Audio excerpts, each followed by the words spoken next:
नमस्कार दोस्तों। देश में इस वक्त दो तरह के कोरोना है, एक जिसके बारे में आप सब जानते हैं, दूसरा जिसके बारे में आपको जानना चाहिए।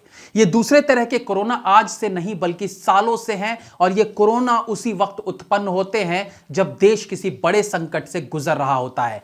ये दूसरे तरह के कोरोना में एक होते हैं मौका परस्त, खून चूसने वाले कीड़े जो किसी भी रूप में आपके सामने आते रहेंगे।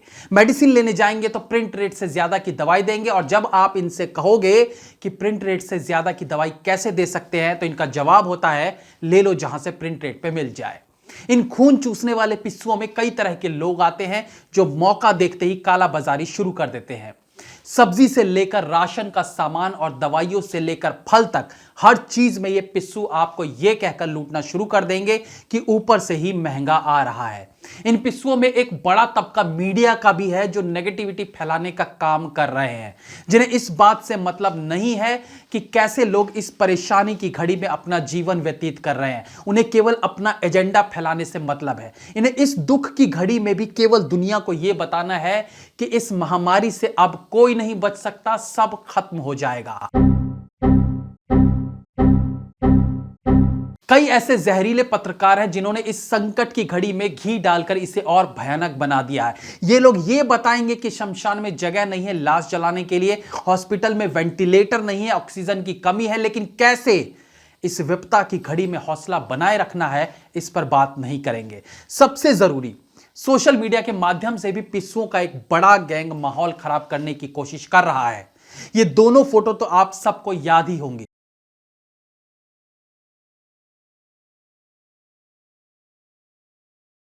इस फोटो को लेकर वामपंथी दलों ने खूब जोर शोर से सोशल मीडिया पर अपना एजेंडा चलाया था और देश की खस्ता हालत बताते हुए पैनिक फैलाने की कोशिश की थी। लेकिन सच्चाई क्या थी? अपने बेटे के साथ बाइक पर बैठी महिला जिसके हाथ में सिलेंडर है, वो दरअसल भारत की तस्वीर है ही नहीं।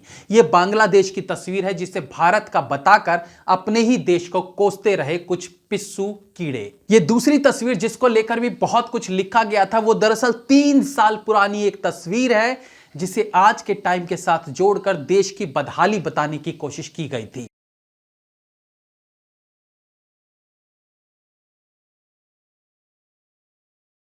इसके बाद इन पिस्सुओं का एक बड़ा गैंग सक्रिय है ट्विटर पर, जो एक जैसे ट्वीट कर राज्य की अभी की नाकामी को बताने में जुटी है। My nana died waiting for emergency support in front of Sharda hospital Greater Noida. I kept standing there for half an hour and pleading for admission and nothing happened, shame pathetic.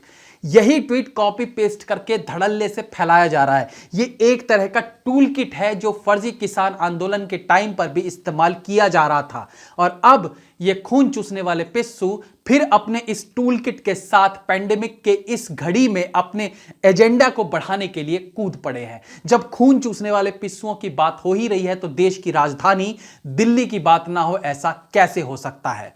इस विपदा की घड़ी में जहां पैसों की सख्त जरूरत है और इन पैसों को सही जगह पर खर्च किया जाए, ऐसे में करोड़ों रुपए के प्रचार करते फिरते हैं अरविंद केजरीवाल।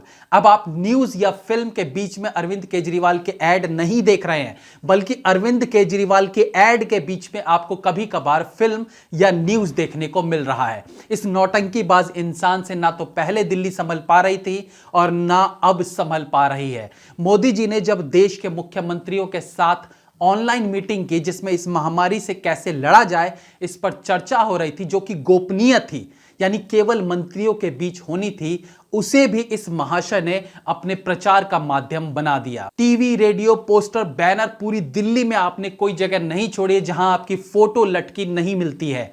दिल्ली छोड़िए, आप तो देश के अन्य शहरों में भी ये इंसान अपनी पब्लिसिटी करवाने में लगा हुआ है। इतनी सारी पब्लिसिटी करवाने के बाद भी जब मन नहीं भरा तो जनाब ने इस गोपनीय मीटिंग को चुपचाप लाइव कर दिया, ये दिखाने के लिए कि देखो मैं तुम्हारा सीएम दिल्ली का बेटा तुम्हारे लिए कैसे कैसे मोदी जी से गुहार कर रहा हूं। अच्छा, इस लाइव करने के बाद मोदी जी द्वारा वो अपनी बेइज्जती भी करवा चुके। मजा आ ही गया होगा, लेकिन वैसे मजा भी क्या आएगा, इतनी बार ये बेइज्जती करवा चुके हैं कि अब तो इसकी इनको आदत पड़ गई होगी। अच्छा, अरविंद केजरीवाल की नॉलेज को देखते हुए यही कहावत याद आती है, जिसका काम उसी को साझे और करे तो डंडा बाजे। आप में मुख्यमंत्री के एक भी लक्षण नहीं है। अरे अब तो 7 साल हो गए राजनीति में, आप अब भी नहीं सीखे कि काम कैसे किया जाता है। इससे कम समय में तो अभिषेक बच्चन एक्टिंग भी सीख गए थे। कोरोना काल चल रहा है, कैसे कहां से सिलेंडर आ रहे हैं, कहां पर बेड्स की व्यवस्था की जा रही है, इसकी पूरी नॉलेज एक मुख्यमंत्री को एटलीस्ट अभी के समय तो होनी ही चाहिए। लेकिन केजरीवाल साहब को तो लग रहा था जैसे ये बस यूं ही मुंह उठा के चले आए मीटिंग में। वैसे भी इन्होंने कुछ लाइंस रटी हुई हैं जो इन्हें मोदी जी के सामने बोलनी है, वही सीख कर आ गए। बंदे को यह तक नहीं पता था कि ऑक्सीजन एक्सप्रेस ऑलरेडी देश में चालू है। जिसे ये आइडिया बता रहे थे वो ऑलरेडी चल रहा है, लेकिन इस भाई को टीवी पर आने और केंद्र की बुराई करने से टाइम मिले तब ना पता करे कि देश में कोविड को लेकर क्या कुछ नया किया जा रहा है। इस मीटिंग में सभी राज्य के मंत्रियों ने कोविड के दौरान क्या क्या किया, उन्हें क्या क्या दिक्कतों का सामना करना पड़ा, इस पर चर्चा की। लेकिन केजरीवाल जी के पास सवालों के अलावा कुछ नहीं था। जब इनके हाथ से स्थिति आउट ऑफ कंट्रोल हो जाती है तो कहते हैं सरकार हमें कुछ करने नहीं देती, और जब चीजें कंट्रोल में हो तो क्रेडिट लेने सबसे आगे आ जाते हैं। दोस्तों, देश अभी एक बार फिर बुरे दौर से गुजर रहा है। मैं खुद ऐसी स्थिति में आरोप प्रत्यारोप नहीं लगाना चाहता किसी पर भी, लेकिन जब दुख की इस घड़ी को भी ये पिस्सूनुमा लोग अपना एजेंडा फैलाने में लगे हैं, देश को बदनाम करने में लगे हैं और मासूम जनता को बेवकूफ बनाने में लगे हैं, तो सच्चाई तो सामने लानी ही पड़ेगी। पिछले दिनों घटे कई एजेंडा पर मैं जवाब दे सकता था, लेकिन सोचा एजेंडा चलाने वाले ज्यादा दिन एजेंडा चला नहीं पाएंगे। हुआ भी यही। पिछले दिनों जब मंदिर को लेकर एजेंडा फैलाया जा रहा था कि हम हॉस्पिटल के लिए लड़े ही कब थे, हम तो मंदिर के लिए लड़े थे, तो आई गेस उन सब पिस्सुओं को जवाब मिल गया होगा। देश के बड़े बड़े मंदिरों ने आगे आकर मदद करनी शुरू की, मंदिरों को हॉस्पिटल में परिवर्तित कर दिया। मुझे लगता है कि ये थप्पड़ इस तरह का एजेंडा फैलाने वालों के गाल पर सटीक बैठा होगा। अबे 2% के एजेंडा फैलाने वालों से इतना ही पूछूंगा कि क्या तुम लड़े थे मंदिर के लिए? 2 कौड़ी के लोग तुम तब भी मंदिर के लिए नहीं लड़े थे। और जहां तक अस्पताल की बात करें तो आंकड़े उठाकर देख लो, पता चलेगा कि किसके शासनकाल में कितने एम्स हॉस्पिटल बनाए गए। गाना सुनाने से भैंस दूध नहीं देती, केवल हवाबाजी से कुछ नहीं होता। बंगाल के इलेक्शन को लेकर भी बहुत से लोगों के पेट में दर्द था, कुछ हद तक मैं भी इसके खिलाफ था, लेकिन दिल्ली और महाराष्ट्र में तो कोई चुनाव नहीं है, तो सबसे ज्यादा केसेस यहीं पर क्यों निकल रहे हैं? खुद को ही बेस्ट सीएम की उपाधि देने वालों के राज्य में इतनी भयानक स्थिति कैसे बनी हुई है, कोई बताएगा? खैर, इस वीडियो को बनाने का मकसद केवल उन पिस्सुओं की ओर इशारा करना था जो मौत की घड़ी में अपना बिजनेस चलाते हैं। इस कोरोना से आप बच सकते हैं, लेकिन जरूरत है इन जैसे पिस्सुनुमा खून चूसने वाले कोरोना से भी बचने की। जय हिंद, वंदे मातरम।